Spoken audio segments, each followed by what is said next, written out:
بسم اللہ الرحمن الرحیم۔ السلام علیکم دوستو، دنیا بھر کی خبروں میں آج آپ سنیں گے، لیکن اس سے پہلے اگر ہو سکے تو لائک اور سبسکرائب کا بٹن ضرور دبا لیں۔ شکریہ۔ روس نے دورہ چائنا کو ایک طاقتور دوست کو مشکل وقت میں مدد سے تعبیر کر دیا۔ ایران سعودیہ کی صلح اچھی خبر، لیکن ایٹمی معاہدہ ایک الگ چیز ہے۔ یورپی یونین۔ چھپ کر عدالت پہنچا ہوں، اس گاڑی میں آیا ہوں جس کو کوئی نہیں جانتا۔ عمران خان۔ ایک روسی لڑاکا طیارے کی 2 امریکی بمبار طیاروں کو روکنے کی کوشش۔ افغانستان میں نئے تعلیمی سال پر سکول کھل گئے لیکن کلاسیں ویران پڑی ہیں۔ جرمنی میں کیش مشینوں کو اڑانے کا سلسلہ تھم نہ سکا، چوری شدہ کرنسی کو رنگنے کا فیصلہ۔ میرے نام سے عمران خان کے بارے میں چلنے والا بیان افسوسناک ہے۔ شاہد آفریدی۔ 250 اسرائیلی فوجی افسران کا کھلا خط، نیتن یاہو تمام بحرانوں کا ذمہ دار قرار۔ سائنسدانوں نے ایک ایسا مٹیریل بنایا ہے جو دنیا کو یکسر تبدیل کر دے گا۔ یہ بزرگ خود ہندو گھرانے میں پیدا ہوئے لیکن 1 لاکھ لوگوں کو کلمہ پڑھا چکے۔ تو آئیے چلتے ہیں خبروں کی تفصیل کی جانب۔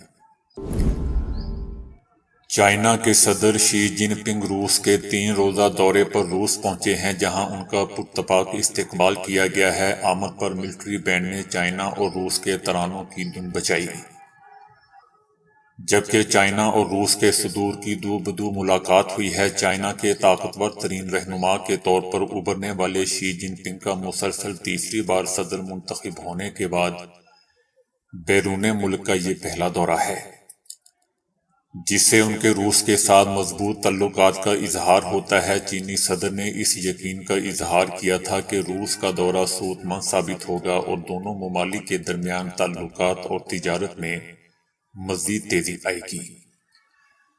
روس نے دورہ چائنا کو ایک طاقتور دوست کی مشکل وقت میں مدد سے تعبیر کرتے ہوئے کہا کہ دونوں رہنما 2030 تک روس چائنا اقتصادی تعاون کے مشترکہ اعلامیے پر دستخط کریں گے۔ چینی صدر شی جن پنگ نے اس عزم کا بھی اظہار کیا تھا کہ وہ یوکرین جنگ کے خاتمے اور خطے میں امن کے لیے روسی صدر سے اپنے تعلقات اور اثر و رسوخ کو استعمال کریں گے۔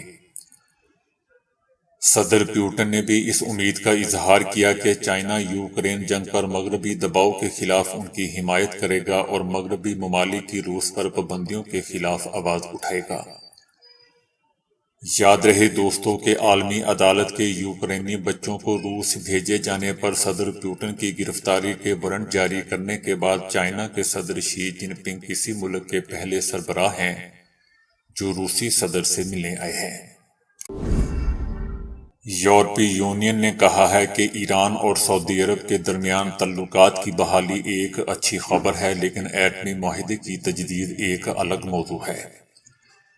یورپی یونین نے ایران اور سعودی عرب کے درمیان تعلقات بحالی معاہدے کا خیر مقدم کیا ہے۔ ایران سعودی عرب تعلقات کی بحالی سے علاقے میں امن و امان کے قیام میں مدد ملے گی، اور ہمیں یہ بات نہیں بھولنی چاہیے کہ ایران سعودی عرب مذاکرات کے پہلے دور میں بغداد کا مثبت کردار رہا ہے۔ ایٹمی معاہدہ ایک بالکل الگ موضوع ہے۔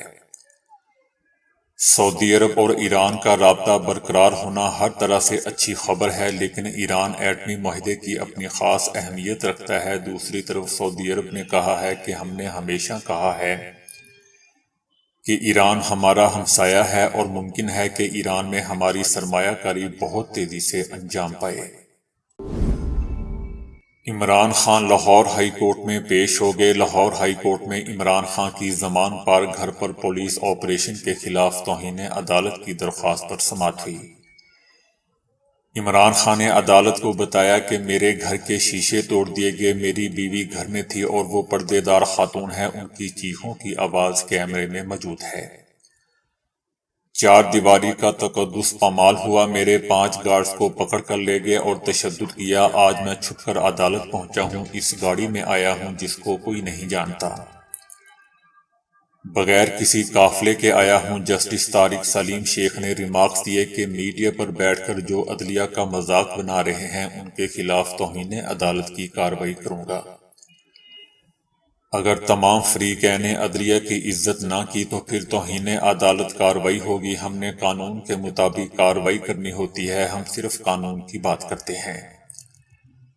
ہائی کورٹ نے عمران خان کی تخریب کاری کے 2 مقدمات میں 27 مارچ تک حفاظتی ضمانت منظور کر لی۔ عمران خان نے عدالت کو بتایا کہ 30 اپریل کو الیکشن ہونے ہیں، میری ساری انتخابی مہم گھر سے عدالتوں تک ہو رہی ہے۔ ٹیکس دینے کا وقت نہیں مل رہا۔ 50 سالوں میں ایک مقدمہ میرے اوپر نہیں ہوا، لیکن 6 مہینے میں 96 مقدمات درج کر دیے گئے۔ روس نے کہا ہے کہ ایک روسی لڑاکا طیارے نے بحیرہ بالٹک کے اوپر سے روسی سرحد کی طرف پرواز کرنے والے 2 امریکی B-52H بمبار طیاروں کو روکنے کے لیے ہنگامی پرواز کی ہے۔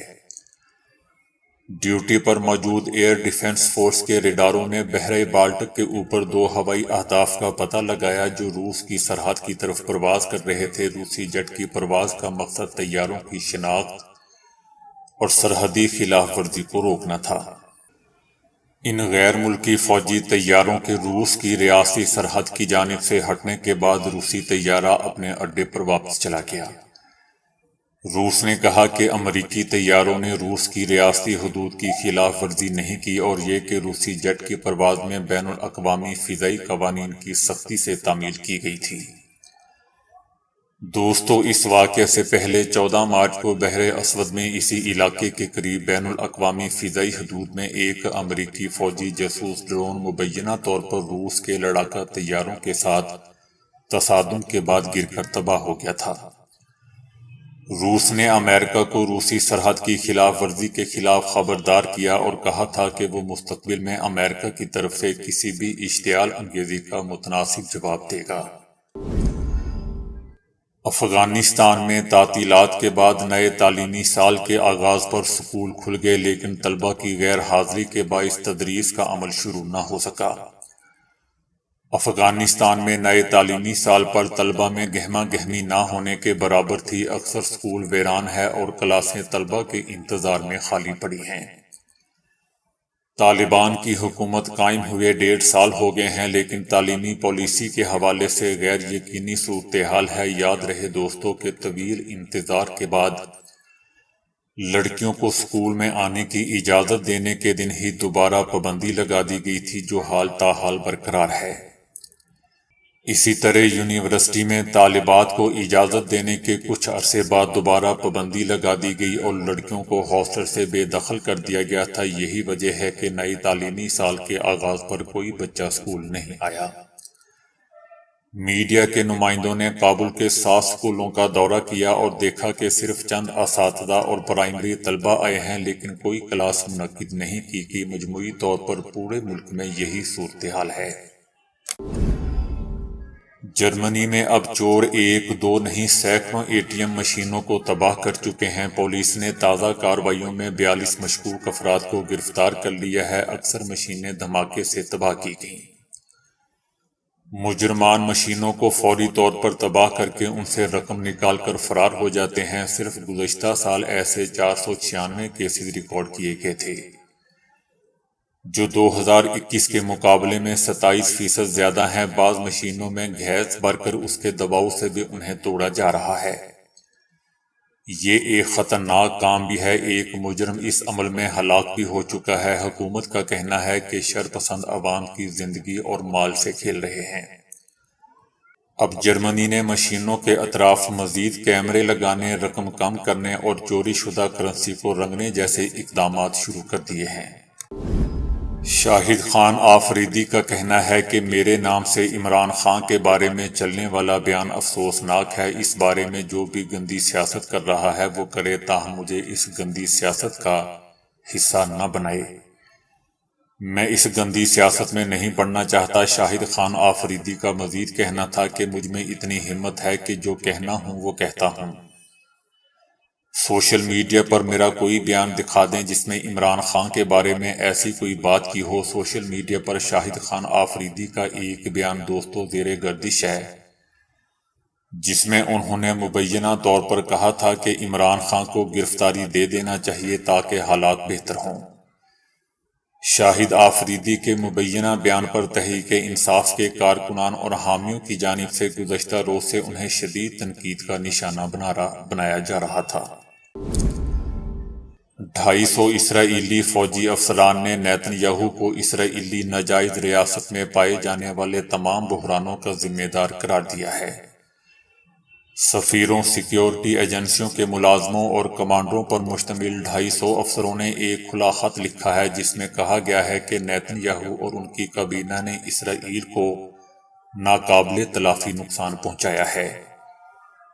خط میں کہا گیا ہے کہ نیتن یاہو کابینہ نے صہیونی باشندوں کے درمیان نفرت، وحشت، جھوٹ، تفرقہ اور اختلافات کا ماحول پیدا کر رکھا ہے۔ 250 افسروں نے نیتن یاہو کو مخاطب کرتے ہوئے لکھا کہ تم نے اسرائیل کو تباہ کر دیا ہے۔ دوستو، نیتن یاہو کی مجوزہ قانونی اصلاحات اور بعض انتہا پسند وزیروں کو دیے جانے والے غیر معمولی اختیارات کا معاملہ اس جعلی ریاست کے حکمرانوں اور مخالفین کے درمیان کشیدگی میں اضافے کا سبب بنا ہوا ہے۔ پچھلے چند ہفتوں کے دوران مقبوضہ فلسطین کے مختلف شہروں میں نیتن یاہو کی انتہا پسند کابینہ کے خلاف مسلسل مظاہرے ہو رہے ہیں۔ سائنسدانوں نے ایک نیا مٹیریل بنایا ہے جو دنیا کو ممکنہ طور پر یکسر تبدیل کرنے کی صلاحیت رکھتا ہے۔ سائنسدانوں کا کہنا ہے کہ انہوں نے ایک ایسا سپر مٹیریل بنایا ہے جو کم درجہ حرارت اور دباؤ میں مؤثر انداز میں کام کرنے کی صلاحیت رکھتا ہے۔ 1 صدی سے زیادہ کے عرصے تک کوششوں میں لگے رہنے کے بعد بالآخر سائنسدان ایسا مٹیریل بنانے میں کامیاب ہو گئے ہیں جس میں سے بجلی بغیر کسی مزاحمت کے گزر سکتی ہے، اور یہ مٹیریل اپنے اطراف میں مقناطیسی میدان بھی بنا لیتا ہے۔ اس ایجاد کے بعد ممکنہ طور پر پاور گرڈ سے بغیر کسی رکاوٹ کے توانائی کی فراہمی کی جا سکے گی، جس سے مزاحمت کے نتیجے میں ضائع ہونے والی 20 کروڑ میگا واٹ بجلی بچائی جا سکے گی اور جس کے نتیجے میں وسیع مقدار میں بجلی بنائی بھی جا سکتی ہے۔ ماہرین کے مطابق اس مادے کے دیگر استعمال میں تیز رفتار ٹرینیں اور نئے اقسام کے طبی آلات شامل ہوں گے۔ خود ہندو تھا لیکن پھر 1 لاکھ لوگوں کو کلمہ پڑھا دیا۔ لاکھوں لوگوں کو مسلمان کرنے والا یہ بزرگ ہندو گھرانے میں پیدا ہوا تھا۔ اس کا کہنا تھا کہ اچانک مجھے اسلام سے لگاؤ پیدا ہو گیا۔ چھپ چھپ کر قرآن پاک اور نماز پڑھتا تھا، پھر رمضان سے 1 دن پہلے اسلام قبول کیا اور مسلمان ہو گیا۔ اب تک 1 لاکھ سے زیادہ لوگوں کو کلمہ پڑھا چکا ہوں۔ یہ چونکا دینے والے الفاظ دوستو 80 سالہ بزرگ دین محمد شیخ کے ہیں، جن کا تعلق اندرون سندھ کے شہر ماتلی سے ہے۔ دین محمد شیخ 1990 سے لے کر اب تک 1,08,000 لوگوں کو مسلمان کر چکے ہیں۔ اتنے عظیم بزرگ ہونے کے باوجود دین محمد شیخ انتہائی سادہ زندگی بسر کرتے ہیں اور عام سی چارپائی پر بیٹھ کر دین اسلام کی تبلیغ کرتے ہیں۔ ان کا نام جنگلی تھا، جسے سائیں محمد جگسی نامی بزرگ کے ہاتھوں اسلام قبول کرنے کے بعد انہوں نے تبدیل کر دیا۔ دین محمد شیخ اب ماتلی کی جامع مسجد اللہ والی اور مدرسہ عائشہ تعلیم القرآن کے صدر ہیں۔ ان کا کہنا ہے کہ دین کی تبلیغ ایک صبر والا کام ہے۔ جو بچے مسلمان ہونا چاہتے ہیں، میں انہیں صرف یہ کہتا ہوں کہ وہ نماز کی پابندی کریں۔ دین محمد شیخ کے مطابق ابھی بھی ان کا مشن مکمل نہیں ہوا ہے۔ تو دوستو، ابھی کے لیے اتنا ہی۔ ویڈیو کو لائک اور شیئر کرنے کا بہت بہت شکریہ۔